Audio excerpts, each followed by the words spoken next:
Alright, so my name is Sean Arter, and today I'm here to present my research presentation on the Russian Revolution for World History 1112.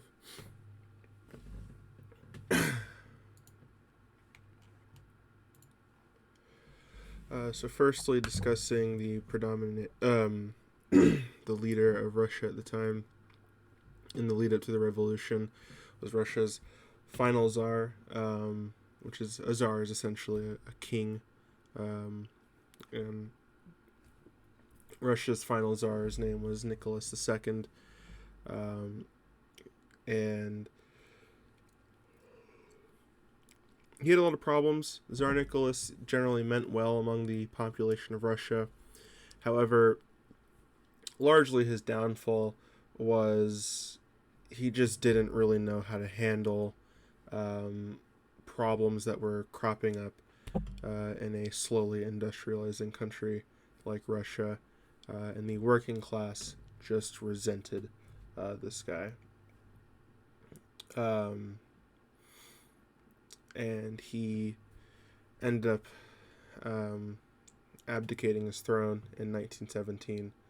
And of course, again, he was the last czar of Russia, and his abdication resulted in the end of Russia's royal family. A big contributing factor to this revolution was the wars that Russia was a part of during or in the lead up to this. The first one that is pretty popularly pointed to is the Sino-Russian War, or Sino-Russo War, which occurred from 1904 to 1905.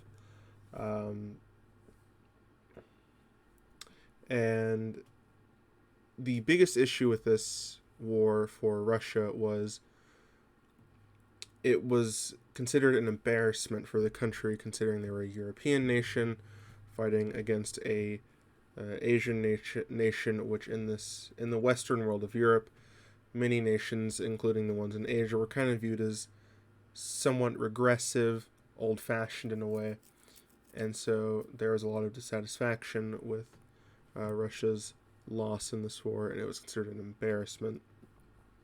Russia would also enter World War I. However, the general populace didn't really approve of this. However, Tsar Nicholas II found an opportunity for Russia to expand their influence in this war. The downside, however, is Germany was pretty handily defeating Russia due to Russia's severe lack of resources entering this war. They were severely unmanned, as you can see in this picture, and or not so much undermanned as they were. Their weaponry and ability to arm their troops was lacking compared to the other nations in World War One, and it didn't go well for them, generally speaking. Germany was just pretty sound in their defeat of Russia in the First World War. However, Russia entering the First World War did help alleviate a lot of the pressure that Germany was placing on the Allied powers on the Western Front. And so even though for Russia the war would be a loss, their contribution was pretty important in deciding the course of the war.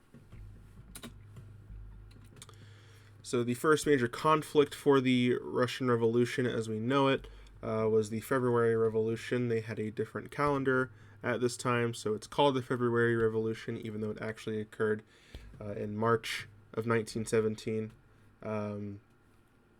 It was kicked off by protesters in Petrograd, storming the streets demanding bread, as they called it. Russia was kind of gearing up towards a famine during this time, and the food shortages among the working class was becoming a major hot-button issue for the population for obvious reasons, and so they took to the streets demanding food. And despite the police and army trying to interfere and quell this uprising, they both failed, and the protesters continued to protest until the Duma would call an emergency meeting on March 12th, and this meeting would result in Tsar Nicholas II abdicating his throne and a provisional government being established.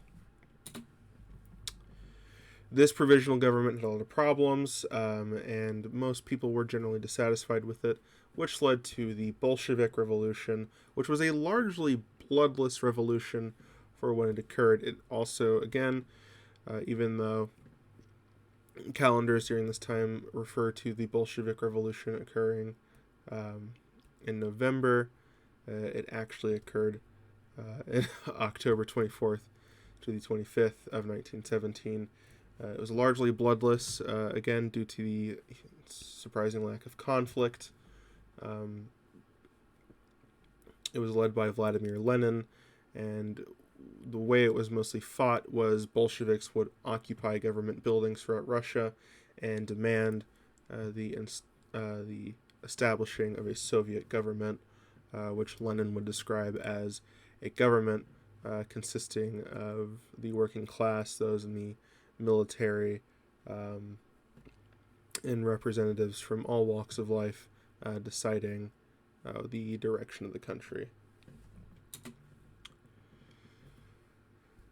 Lenin would win the Bolshevik Revolution and would, to an extent, establish their influence. However, this would still lead to a civil war in Russia, which is where the bulk majority of the fighting during the Russian Revolution comes from, and would also be the final conflict in the Russian Revolution, bringing the revolution itself to a close in 1923. The Civil War was largely fought between the Red Army and White Army. The Red Army was, of course, composed of communist Bolsheviks. The White Army was consisting of capitalists, monarchists, pretty much anyone who was not Bolshevik.